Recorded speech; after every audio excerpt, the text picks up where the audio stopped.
Throughout history, it has been clear that without huge developments regarding innovations, society would not be as developed as it is today. However, as new innovations progressed, it altered the life of many during that period, for better or worse. The day that the cotton gin, telephone, skyscraper, atomic bomb, as well as the interstate system emerged, it changed the course of American history. On October 28th of 1793, when Eli Whitney developed the cotton gin and applied for his patent, it considerably revolutionized the production of cotton. Farmers saw cotton as an ideal crop that was easily grown and its fibers could be stored for long periods of time compared to food crops. The majority of cotton farmers grew labor-intensive cotton that made a painstakingly task that had to be done by hand. This led Eli Whitney to develop the cotton gin, in which he was able to effectively and efficiently remove seeds from the plant. His invention removed the seeds from 50 pounds of cotton in a single day compared to only 1 pound of cotton by hand. Although Whitney did not receive much of a profit from his invention, he transformed the American economy. In the South, the cotton gin was heavily sought out for because it meant that cotton could be produced plentifully and cheaply for domestic use and for export. As for the North, especially New England, cotton's rise meant a steady supply of raw materials for its textile mills. Even though the cotton gin benefited America, it increased the need for more slaves. Whitney's invention process made it less labor-intensive, but as more planters wanted greater profits, it encouraged them to grow larger crops. And since slavery was the cheapest form of labor, farmers simply acquired more slaves. By 1810, slavery had increased up to 70%. On March 7th of 1876, Alexander Graham Bell received his patent for his invention of the telephone that soon proved to be wildly successful. At the time, the harmonic telegraph was popular and was the most exciting innovation used to communicate. It sent multiple messages over the wire simultaneously and used different audio frequencies or channels. However, Alexander Graham Bell was more keen on developing a voice transmitting device, which he later named the telephone. After he received his patent, Bell successfully made the first telephone call to his assistant, electrician Thomas Watson, who could hear Bell's famous words transmitted through the wire. "Mr. Watson, come here. I want you." Within 10 years, more than 100,000 people in the United States owned a telephone. The innovation made it possible for people to interact with each other in a more efficient manner and made an incredible impact on society. It allowed people to communicate very quickly from great distances, help businesses, and made communication easier in wars. The telephone came to a point of not only being a luxury good, but a necessity for survival. In the years of 1884 to 1885, the first skyscraper, designed by an engineer named William LeBaron Jenney, built a skyscraper that was supported by a revolutionary steel frame. The home insurance building was erected in Chicago, becoming the world's first modern skyscraper at 10 stories and 138 feet high. The home insurance building was the first of a new generation of steel-frame skyscrapers built in cities across America and the world. It set the standard for various other building innovations, including rapid, safe elevators, wind bracing, and modern plumbing. Jenney's innovation paved the way for the work of a group of architects and engineers that would later become known as the Chicago School.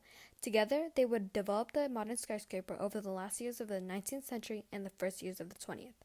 New York later became known for taking skyscrapers to even greater heights, but Chicago retained its title as the birthplace of the skyscraper. In 1856, the modern steel industry was born when Henry Bessemer developed an effective way to use oxygen to reduce the carbon content in iron, mass-producing steel beams.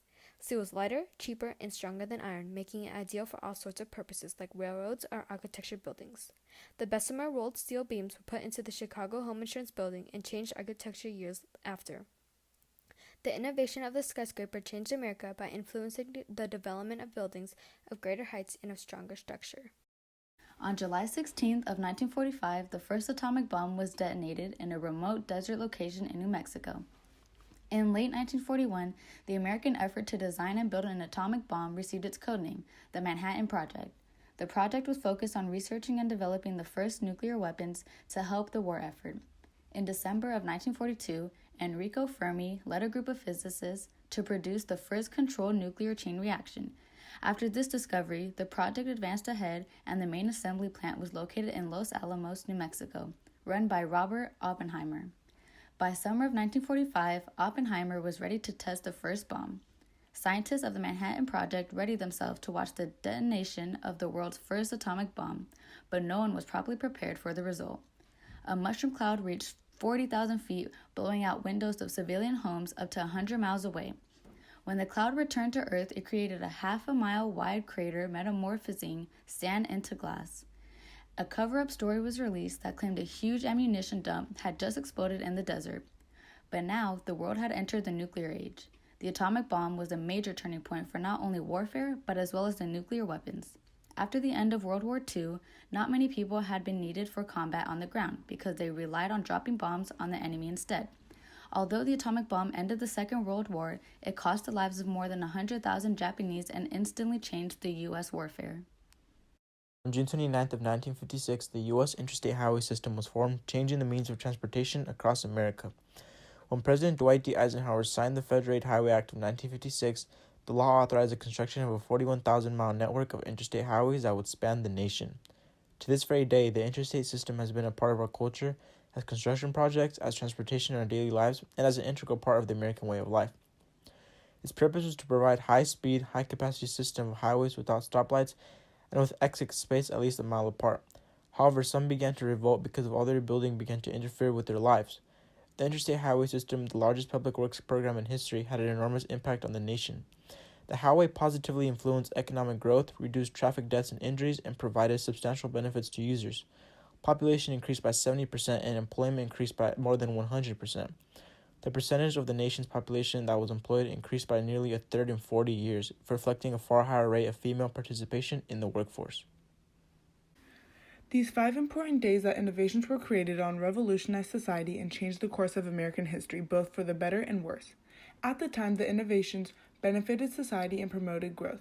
It led to new and improved versions of the inventions, but it also had some negative effects. The cotton gin increased the use of slavery, and the atomic bomb killed thousands. However, the telephone, skyscraper, and interstate system improved the daily lives of citizens, changing the U.S. forever.